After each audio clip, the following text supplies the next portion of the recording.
আমার নবী পাকের জীবনী যদি দেখা যায়, আল্লাহ নবী 63 বছর দুনিয়া জিন্দগিতে হায়াতে ছিলেন।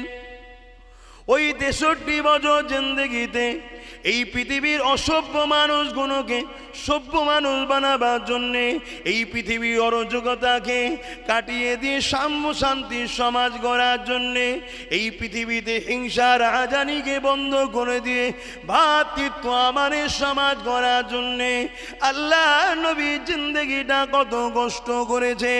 এমনও দিন গেছে আল্লাহ নবী পাহাড়ে গিয়ে বন্দী হয়েছিলেন জালিমদের জুলুমের অত্যাচারে। কেননা জালিমরা আমার নবীকে খুঁজে বেড়ায়, জানে মেরে দেবে বলে আল্লাহ নবী পাহাড়ে গিয়ে বন্দী থেকে গাছের পাতা ফলমূল খেয়ে জীবন ধারণ করেছে। তথাপিও নবী আমার রাতের অন্ধকারে মানুষের বাড়ি বাড়ি বাড়ি বাড়ি গিয়ে সভ্যতা, ইনসাফ, ইনসানিয়াত, একত্ববাদ, আল্লাহর মনোনীত ধর্ম, ইন্নাদ্দীনা ইনদাল্লাহিল ইসলাম, ইসলামের বাণী মানুষের কাছে পৌঁছে দিয়েছে।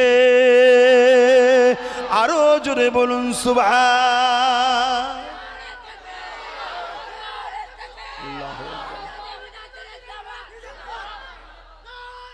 আল্লাহ। এত সহজে আমরা পাইনি।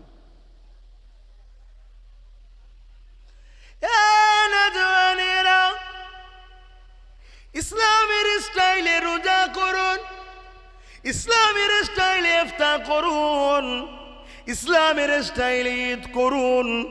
অর্থাৎ আমার নবী পাক যেভাবে করেছে ওইভাবে করুন।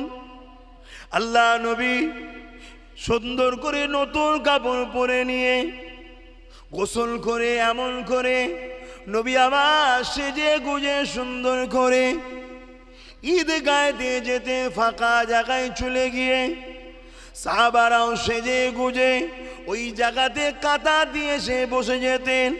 আল্লাহ নবী নূর নবী ঈদে নামাজ পড়াতেন, খুতবা পড়তেন, সাহাবা হুজুররা শুনতে থাকতেন। খুতবা হয়ে যাবার পরে সমস্ত সাহাবা ভাইরা একে অপরে গলায় গলায় মিলা করে কুলোকুলি করতেন, একে অপরের খোঁজ খবর নিতেন, একে অপরের আত্মীয় কুটুমের কাছে যেতেন। একদিন আল্লাহ নবী এইভাবে যখন ঈদগাহ দিকে রওনা দিয়েছে, আল্লাহ নবী ঘরের সামনে যখনই বাহির হয়েছে, একটা গরিব ছিঁড়া ফাটা জামা কাপড় পরা ছোট্ট একটা বাচ্চা ছেলে দাঁড়িয়ে রয়েছে। আল্লাহ নবী তাকে জিজ্ঞাসা করেছে, বাবা ছেলে তুমি এখানে কেন দাঁড়িয়ে আছো? আজকে ঈদের দিন, খুশির দিন, জামা কাপড় পরে হাজারো ছেলেরা ঈদগাহে যাচ্ছে, তুমি এখানে ধুলোবালি মেখে এইভাবে কেন দাঁড়িয়ে আছো? ওই ছেলেটা বলেছিল, আমি আমার দুঃখের কথা এতিম নবী ছাড়া অন্য কারো কাছে বলবো না, কারণ আমার আম্মা জান বলেছেন এতিম নবী ছাড়া তোমার দুঃখের কথা কাউকে বলবে না, কারণ এতিম নবী ছাড়া তোমার দুঃখের কষ্ট কেউ বুঝবে না। আল্লাহ নবী এমনি করে হ্যাট হয়ে গেলেন, ওই ছেলেটা কাছে মুখটা কাছাকাছি হয়ে গেল। বাবা ছেলে বলো, তোমাকে সামনে যিনি রয়েছে উনি অন্য কেউ নাই, উনি হলো সেই এতিম এসির তোমার নবী হযরতে মুহাম্মদ রাসূল। তামাম পৃথিবী জুড়ে যেখানেই তাকাবেন আজানের আওয়াজ পাবেন, কোরআনকে পেয়ে যাবেন, নামাজ পেয়ে যাবেন, রোজা পেয়ে যাবেন। এ আমার আব্বা জান, আম্মা জান, ভাই বোনেরা, দাড়ি টুপি মুসলমান পৃথিবীতে পেয়ে যাবেন। কিন্তু আজ থেকে ১৫০০ বছর আগে ওই মক্কা জমি শুধু নয়, তামাম পৃথিবীর জমিনে সভ্যতা কি জিনিস মানুষ ভুলে গিয়েছিল, ইনসানিয়াত কি জিনিস মানুষ ভুলে গিয়েছিল, প্রভু কে মানুষ ভুলে গিয়েছিল। ঈসা নবী চলে যাবার পর একত্ববাদকে মানুষ ভুলে গিয়েছিল, মানুষের দাসত্ব করতে শুরু করেছিল। ওই সময় একদল ক্ষমতাশালী মানুষেরা দুনিয়ার মানুষের প্রভু তৈরি হয়ে গিয়েছিল।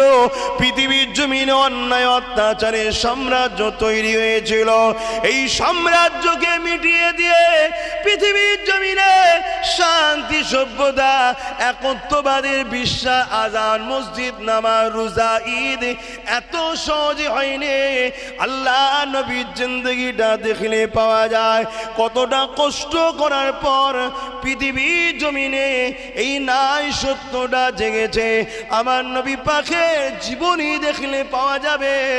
তাই আমি বোঝাতে চাই, গুনাহ যদি হয়ে যায় মাফ আল্লাহ করে দেবে।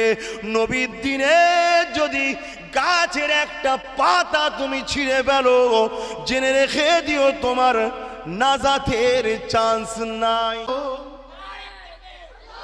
আল্লাহ নবীকে ওই বাচ্চাটা নিজের কষ্টের কথা শোনাচ্ছে যে হুজুর আমার আব্বা জান নাই, আমরা গরিব, সবাই নতুন নতুন জামা কাপড় পরেছে। আমি মায়ের কাছে আবদার করেছিলাম, মা বলেছিল বাবা দিবার সামর্থ্য নাই, যাও রসুল্লাহর কাছে দাও, দেনেওয়ালা মোহাম্মদ রসুল দিতে পারে। জোরে বলুন সুবহানাল্লাহ।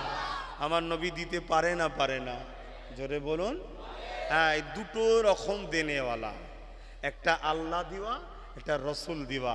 আল্লাহ যখন দেয় আল্লাহকে কেউ সহযোগিতা করেনি, রসুল যখন দেয় রসুলকে দিবার পাওয়ারটা আল্লাহ দিয়েছে। জোরে বলুন সুবহানাল্লাহ। এই জায়গাটাই ঠিক রাখবেন। বেশাক রসুল দেনেওয়ালা, কিন্তু রসুলকে দেওয়ার ক্ষমতা কে দিয়েছে? আল্লাহ। আর আল্লাহও দেনেওয়ালা, আল্লাহকে ক্ষমতা কেউ দিয়েছে নাকি? না। তাহলে পার্থক্য আছে না? নয়? হ্যাঁ, পার্থক্য হয়ে গেল। কিন্তু আমরা এই সব কথা শুনে অনেকে ঘাবড়ে যায়, নাউজুবিল্লাহ নাউজুবিল্লাহ, ঈমান মনে চলে গেল। আরে আছে, কোথায় যাবে? থাকলে তো যাই। পকেট খালি বলছে আমার পকেট মার হয়ে গেল। আরে পকেটে তো কিছু ছিল না, তো মার কি করে হবে? রাসূলকে চেনেন, নবীকে বোঝেন। নবীকে আল্লাহ এত মাকাম দিয়েছে। এক মহিলা, আপনারা সবাই জানেন, কেন ভুলে যান জানি না, রসুলকে এসছেন, হুজুর আপনি নাকি ওয়াজ করেছেন বুড়ো বুড়িরা জান্নাত যাবে না? আল্লাহ নবী বলেছেন হ্যাঁ মা, আমি ওয়াজ করেছি। মহিলা হাউ মাউ করে কাঁদছে, হুজুর কি সর্বনাশ, কেন আমি যুবতী বয়সে মারা গেলাম না, কেন আমি বুড়ি হলাম, আমি তো তাহলে জান্নাত যাব না? আল্লাহ নবী বললেন না মা, তুমি জান্নাতে যাবে। তুমি বলুন বলুন, জান্নাতে যাবে। এই যে কথাটা বলে দিল, এই মহিলাটা সমস্ত পৃথিবীর মুফাসসিরিন, মুহাদ্দিসিন, ইমাম, মুজতাহিদ একটা কেউ ইখতিলাফ করেন এই হাদিসটাকে নিয়ে। সবাই বলছে এই মহিলা জান্নাতি। জোরে বলুন সুবহানাল্লাহ। তুমি জান্নাতে যাবে, তবে যখন যাবে আল্লাহ তোমায় কুমারী যুবতী বানিয়ে দেবে মা। জোরে বলুন সুবহানাল্লাহ। আমি এটা বুঝাতে চেয়েছি, মা তুমি জান্নাতে যাবে, চিন্তা করো না। মহিলা খুশি হয়ে গেল। এই যে কথা রসুল বললেন কবে বিচার হবে, এখনো বিচার হয়েছে নাকি? 1450 বছর আগে নবী বলেছে, এখনো কতদিন দুনিয়া আছে কে জানে। আবার মানুষ চলে যাবার পর এই পৃথিবীটা কতদিন যে এমনভাবে থাকবে তাও বা কে জানে।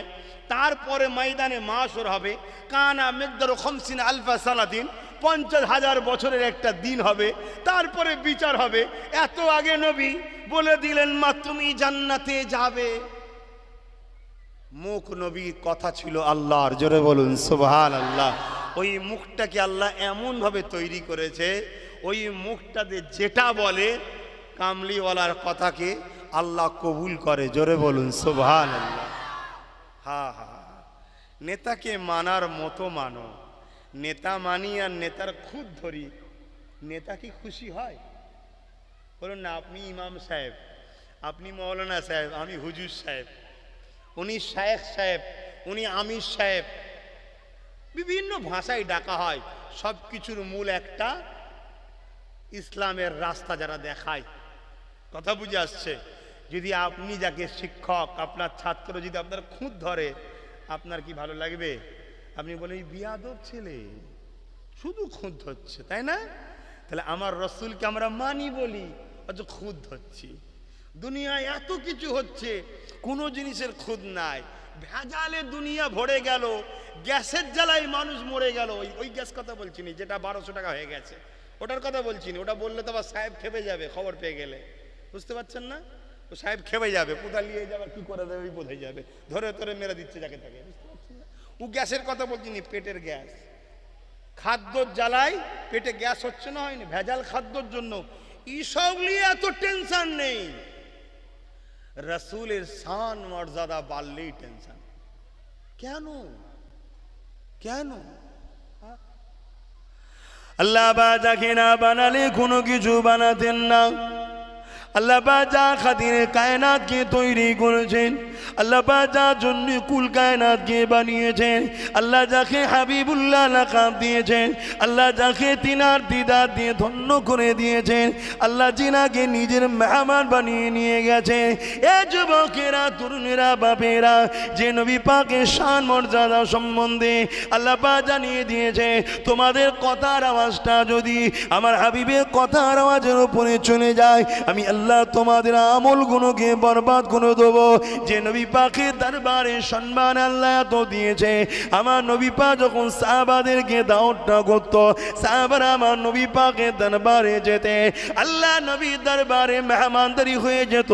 সাহাবারা খাওয়া দাওয়া করার পরে ওই জায়গাতে একটু বসে থাকতো, সঙ্গে সঙ্গে আল্লাহ পছন্দ করতেন এই বসে থাকাকে, সঙ্গে সঙ্গে ফেরেশতা পাঠিয়ে দিতে, এ জিবরিল যা আমার হাবিবের দরবারে যা, আমার হাবিবের সাথীদের করে এখনই দরবার থেকে বেরিয়ে যেতে বল, কেননা আমার হাবিব বড় লজ্জা করে, কাউকে বলতে পারে না। কিন্তু দুপুরে খাবার পর একটু কাইলুলা করতে হয়, আমার হাবিবকে একটু রেস্ট নিতে হবে। আমার নবী পাকের এই সামান্য সামান্য বিষয় বুঝাবার জন্য সামান্য বলছি, এই বিষয়গুলো দায়িত্ব দোনোজাহানের সৃষ্টিকর্তা আল্লাহ নিজে দায়িত্ব নিয়েছে। সেই নবী পাকের শান মর্যাদা আল্লাহ পাক কত বাড়িয়েছে, তাই সেই নবী পাকের মর্যাদার কথা বললে কেন দিলটা ব্যথা হয়, সেই নবী পাকের আলোচনা করলে কেন দিলটা ভালো লাগে না, সেই নবী নবী নবী নবী করলে কেন মাহফিলে যেতে মন যায় না, সেই নবীর দিনের কথা বললে কেন শুনতে মন যায় না, সেই নবীর দিনের জন্যে কেন সময় দিতে ইচ্ছা যায় না, সেই নবী রেখে যাওয়া বিধানগুলোকে কেন জিন্দগির মধ্যে বাস্তবায়ন করতে মন যায় না। মনে রেখে দেবেন, পৃথিবীর কাউকে আল্লাহ আমাদের জন্য মডেল করেনি, আমাদের জন্য আল্লাহ একজনকে মডেল করেছে। লাকাদ কানা লাকুম ফি রাসূলিল্লাহি উসওয়াতুন হাসানা। এই বিশ্বে মানুষ শুনে রেখে, আমি তোদের রব সৃষ্টিকর্তা বলি, আমি আল্লাহ তোদের জন্য একটা উসওয়াতুন মানে হচ্ছে মডেল পাঠিয়েছি। ওই মডেলটা অন্য কেউ নয়, ওই মডেলটা হলো আমিন আল্লাহ আব্দুল্লাহ দুলাল। তাই যা কিছু জিন্দগিতে করবে আমার নবীকে মডেল হিসাবে ফলো করো। নামাজ পড়বে নবীকে দেখো, রোজা রাখবে নবীকে দেখো, ঈদ বানাবে নবীকে দেখো, দান খায়রাত করবে নবীকে দেখো, যাকাত দেবে নবীর থেকে শেখো, কন্যার বিয়ে দেবে নবীকে দেখো। এ দুনিয়ার মানুষ হজ করবে, আজ তো হজে গিয়ে সেলফি তোলার জ্বালাতে মানুষ তো পেরেশান হয়ে যাচ্ছে। না বন্ধু, হাজি নামটা জড়াবার জন্যে যে লাভ নাই, আল্লাহকে খুশি করার জন্যে যান। যতদিন থাকবেন মক্কা মদিনার জমিনে, নিজেকে একটা মুজরিম আসামি গোলাম মনে করে রাখবেন, তাহলে জেনে রাখবেন তুমি একটা কবুল হজ পাবে। আর কবুল হজ মানে মায়ের পেট থেকে বেরোলে যেরকম কোনো গুনাহ থাকে না, ওই রকম বেগুনা তুমি হয়ে যাবে। আরো জোরে বলুন সুবহান।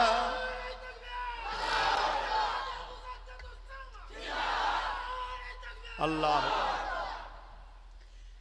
আজকের দিনে হজ মানে 4 লক্ষের উপরে, এত টাকা খরচ করে সব পানিতে ফেলে দিল। মডার্ন হয়েছে, মডার্ন।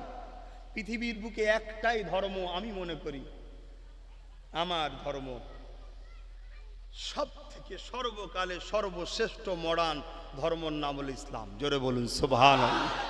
সর্বসময় সমস্ত সমস্যার সমাধান দরজা খুলে সবাইকে দিতে লেগেছে, তার নাম হলো ইসলাম। জোরে বলুন সুবহানাল্লাহ।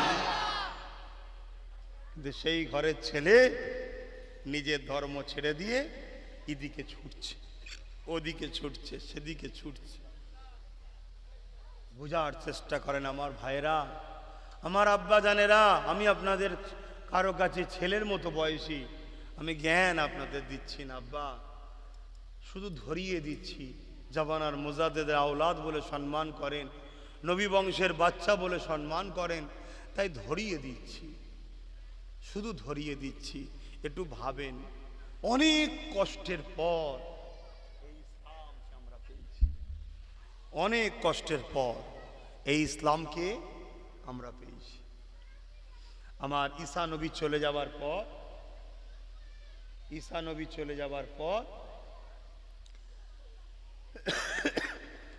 মানুষ ইসলাম ভুলে গিয়েছিল। অনেকে, আমার কওমের লোকেরা ভাবে অনেকে যে নবী থেকে ইসলাম শুরু, আমার কওমের লোকেরা ভাবে। আর টিভিতে তো প্রায় সময় দেখা যায় ডিবেট হয়, 150 বছরের ইসলাম, 150 বছরের ইসলাম। আর আমরা বলতে পারি না, আমরা জানি না তো। আরে ইসলামের মূল মন্ত্র হচ্ছে লা ইলাহা ইল্লাল্লাহ, লা ইলাহা ইল্লাল্লাহ। এটা হচ্ছে প্রথম অর্থ। তার মানে নেই কোনো ইলাহা, আছে যিনি একজন, তিনি কে? সবাই বলবেন কে? বাপ আদম এটা মেনেছিল? বলুন, বাপ আদম এটা মেনেছে না মানে নেই? বাপ আদম একজনের উপাসনা করতো না, দুজনের না তিনজনের? একজনের। লা ইলাহা ইল্লাল্লাহ, নেই কোনো ইলাহা আল্লাহ ছাড়া, মুহাম্মদ রাসূলুল্লাহ আল্লাহর প্রেরিত রাসূল। বাপ আদমেরও কলেমা ছিল লা ইলাহা ইল্লাল্লাহ মুহাম্মদ রাসূলুল্লাহ, জোরে বলুন সুবহানাল্লাহ। আর শাহজিমের উপর লেখা ছিল, আব্বা বলেছিলেন আল্লাহ আপনি তো এক, কুল হুয়াল্লাহু আহাদ আল্লাহুস সামাদ, আপনি তো কারো মুখাপেক্ষী নয়, লাম ইয়ালিদ ওয়া লাম ইউলাদ, আপনি কারো থেকে নয়, আপনার থেকেও কেউ নয়। অর্থাৎ আপনি বাচ্চা, সন্তান আপনার নেই, আর আপনার বাপ মাও নয়, কারো থেকে আপনি সৃষ্টি নয়, আপনার থেকেও কেউ সৃষ্টি, কেউ পয়দা নয়। সৃষ্টি ইমামতি থাকবে কি যাবে ভাবে না। মেম্বার শরীফে উঠে, জলসান মেম্বারে হোক আর মসজিদের মেম্বারে, হকের পক্ষে বলে, অন্যায়ের বিরুদ্ধে বলে, কে ফাটবে কে চটবে সে ভাবে না। এ হলো রসুলের পক্ষে। এদেরকে আল্লাহ এত সম্মান দিয়েছে, কিয়ামতের কঠিন গরম দিনে, কঠিন মুসিবতের দিনে আল্লাহ এদেরকে ডেকে বলবে, হ্যাঁ আলেমরা তোমরা এখানে কেন, যাও জান্নাতে যাও, তোমাদেরকে আমি জান্নাতি করে দিলাম, জোরে বলুন সুবহানাল্লাহ। তারা যখন জান্নাতে যাবে, একদল লোক চিনতে পেরে যাবে, আরে হুজুর আপনি, আল্লাহ আমাদেরকে জান্নাতি করে দিয়েছে, আপনি চলে গেলে তো হবে না, দুনিয়ায় অনেক ওয়াজ করেছেন, জুম্মায় জুম্মায় দাঁড়িয়ে দাঁড়িয়ে বলতেন, বাবারা আল উলামা ওয়ারাসাতুল আম্বিয়া, রাসূল বলেছেন আল মারউ মা মান হাব্বা, দুনিয়ায় যে যাকে ভালোবাসবে তার সঙ্গে থাকবে। হুজুর আপনাকে ভালোবাসতাম, আমার বাড়ি যেদিন আপনার খাবার পালা পড়তো, আমার স্ত্রীকে বলতাম উজু করে রান্না করবি, ইমাম সাহেব আজকে খাবে, খবরদার গায়ে মাথায় কাপড় দিয়ে আজকে রাঁধবি, ইমাম সাহেব খাবে। পাড়ায় যেদিন জলসা হতো, হুজুর আসতো, বলতাম এই খবরদার ভালো করে পাক সাফ করে উজু হালে গায়ে মাথায় কাপড় দিয়ে খাবি, হুজুর আসবে হুজুর খাবে। এগুলো হতো, আমার দাদুদের ঘরেও খাইয়েছে এইভাবে, এখন আর খাওয়াইনি। দিদি বলেন কি করে বুঝলেন? খেয়ে বোঝা যায়, খাবার পরে বোঝা যায়। বাপ আমি সবার কথা বলবো না, আকসার বাড়িতে আবার হয়, তবে গরিব বাড়িতে খেলে শান্তি পাওয়া যায় ভাই, এতে কে ফাটবে বা দেখার দেয়, অতি সত্য কথা বলছি, গরিবের বাড়ি খেলে না তৃপ্তি পাওয়া যায়। তবে হ্যাঁ, এখন আবার গরিবের বাড়িতেও তৃপ্তি নাই, কেন বন্ধন লোন ঢুকে গেছে, ওই জন্য সব থেকে উত্তম না খাওয়া। কথা বুঝছেন না? এবার আমি নাই না খেয়ে নরের তকবীর আল্লাহ একবার চলে গেলাম কাছে, ইমাম সে কি করবে? সেই আসে জোহর বেলা, কি হবে এবারে? খেতে হবে। মশলাটা বলে যাই, হাত তুলে দোয়া করে দিলেই যায় পারিশ্রমিক হিসাবে। কিন্তু আপনাকে বলছি, আপনার বিপদের দোয়াটা চাইবে তো ইমাম। আপনি কেন ইমামটাকে ভালো রাখছেন না? আপনি কেন ইমামটার পেটটাকে ঠিক রাখছেন না? কারণ আপনার বিপদের সময় ইমামের কাছেই তো যাবেন।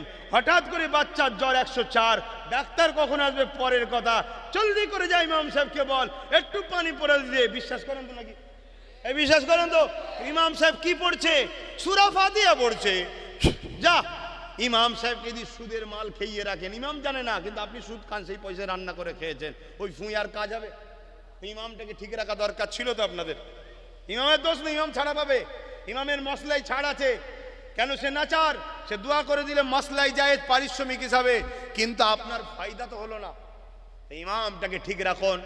এইভাবে হুজুর আপনাদের ঘরে খাইয়েছিলাম, মহাব্বত করেছিলাম, আর আপনারা ওয়াজ করেছিলেন দুনিয়ায় যে যাকে ভালোবাসবে তার সঙ্গে জান্নাত যাবে। এখন পালাচ্ছেন মানে? আল্লাহকে যে বলুন, হাসির ছলে বলছি, হাদিস রাসূলুল্লাহর, আনন্দ হচ্ছে আলাদা, পয়দা আলাদা। কেউ আপনার থেকে জন্ম নয়, তাহলে আপনার নামের সঙ্গে ওটা কার নাম? আমার আল্লাহ বলেছিলেন ওটা আমার দোস্ত মোহাম্মদ রসুল। জোরে বলুন সুবহানাল্লাহ। তাহলে দোস্ত করা আল্লাহর সুন্নাত। জোরে বলুন সুবহানাল্লাহ।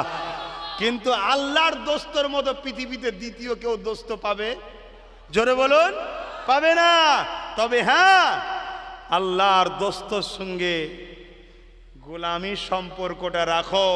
কেন আমার দুনিয়ার দোস্তর সাথে বেদাওতি 10টা এলে যদি আমি বলি বসো, তাড়িয়ে দিই না দোস্ত খাতিরে, দোস্ত মনে দুঃখ পাবে। তো রসুল আল্লাহর দোস্তর সাথে যদি আমরা গোলামি সম্পর্ক রাখতে পারি, ইনশাআল্লাহ আশা রাখা যায় সেদিন আল্লাহ দোস্তকে খুশি করার জন্য তাড়িয়ে দেবে না। জোরে বলুন সুবহানাল্লাহ। আল্লাহ তো কোরআনে ওয়াদা করেছে, ওয়ালা সাওফা ইউতিকা রাব্বুকা ফাতারদা। ফাতারদার ব্যাখ্যায় দেখুন, হাবিব কিয়ামতের দিনে আমি ততক্ষণ পর্যন্ত আপনার দোয়া কবুল করব যতক্ষণ না আপনি খুশি হবেন। হযরত আবু হুরায়রা বলছেন, আমার নবীর একটা ঈমানদার উম্মত যখন না জান্নাতে যাবে ততক্ষণ নবী খুশি হবে না। জোরে বলুন সুবহানাল্লাহ, আরো জোরে বলুন সুবহানাল্লাহ। কিন্তু আমার নবী দিনের যারা ক্ষতি করবে তাদের ঈমান থাকবে বলে মনে হয়? বলবেন তো? এটা বোঝার চেষ্টা করুন। তাই ধর্মের, রাসূলের দিনের ক্ষতি করবেন না, ক্ষতি করবেন না। দরুদ শরীফ আল্লাহুম্মা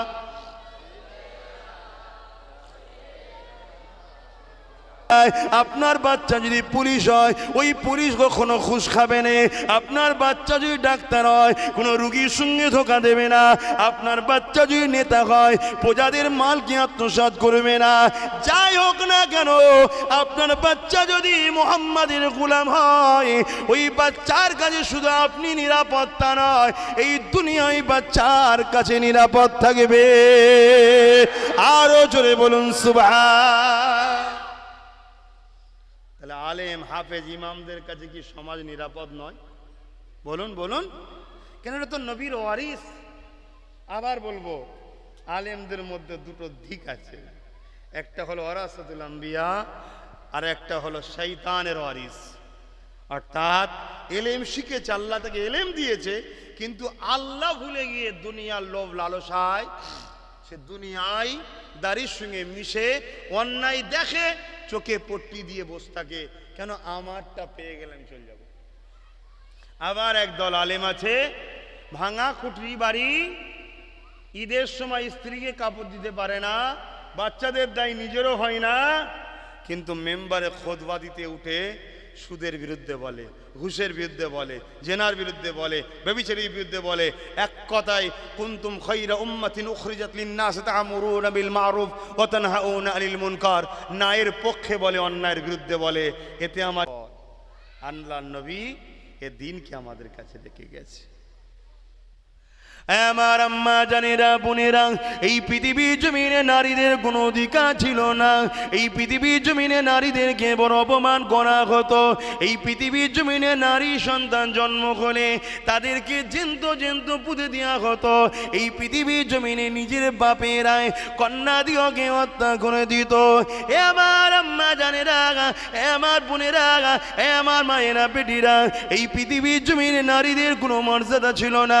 নারী নারীগুলোকে রাখিল বানিয়ে এমন করে তাদেরকে বাজারে তোলা হতো, তাদেরকে বিক্রি করে দেওয়া হতো, তাদের শারীরিক অত্যাচার করা হতো, তাদেরকে হত্যা পর্যন্ত করে দেওয়া হতো। কোনো বিচার ব্যবস্থা এই জমিনের ওপরে ছিল না। আমার আম্মা জানেরা, এই পৃথিবীর জমিনে নারীদের মর্যাদা, নারীদের অধিকার, ইনসাফের অধিকার, হকের অধিকার, মায়ের মর্যাদা, স্ত্রীর মর্যাদা, কন্যা সন্তানের যে অধিকার, এই পৃথিবীর জমিনে কথায় নারীদের অধিকার দিবার জন্য আল্লাহ নবী অনেক কষ্ট করেছে, আল্লাহ নবী অনেক মার খেয়েছে, অনেক জায়গায় দয়ার নবীকে বেইজ্জতি করার চেষ্টা করা হয়েছে। মা বোনেরা, এ পৃথিবীর নারীরা, তোমাদের জন্যে আল্লাহ নবী এত কষ্ট করেছে। এই প্রতিটা মাকে বলবো, আপনি আপনার সন্তান হলে ডাক্তার বানাবার চিন্তা বানান, আপনার সন্তান হলে জজ বানাবার চিন্তা বানান, আপনার সন্তান হলে স্কুলের মাস্টার বানাবার চিন্তা বানান, আপনার সন্তান হলে পুলিশ বানাবার চিন্তা বানান। যেটা চিন্তা আছে, যদি ভালো সৎ চরিত্রবান রাজনীতির লিডারও বানাতে চান বানান, কোন ইসলামের নিষেধ নাই। মারে তবে শুনে রেখে দেন, যাই বানান চাই না বানান, মনে রাখবেন আপনার বাচ্চাকে মুহাম্মদ রসুলের গোলাম বানান। ছোটবেলা থেকে যদি আপনার বাচ্চা নবী প্রেমিক হয়, নবীর গোলাম হয়, নবীকে মডেল বলে যদি মেনে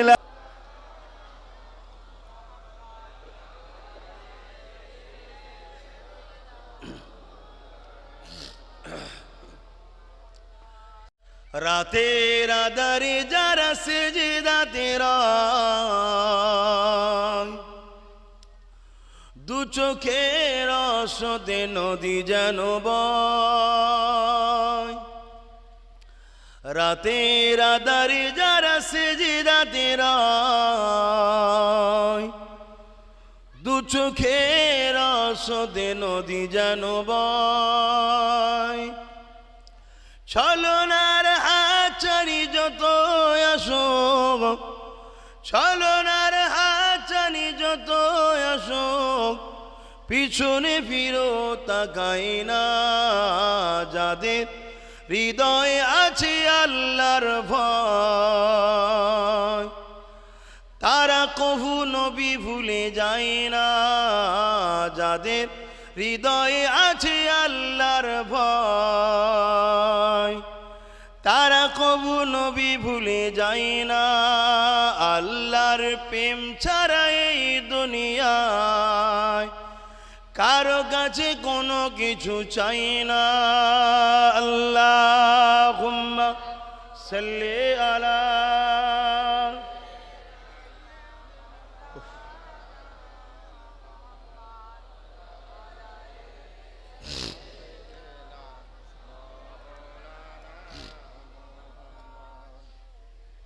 আমার আব্বা জানেরা, ঘরের মানুষদের পেয়েছি, একটু আলোচনা করছি, বোঝার চেষ্টা করেন। অনেক কষ্টের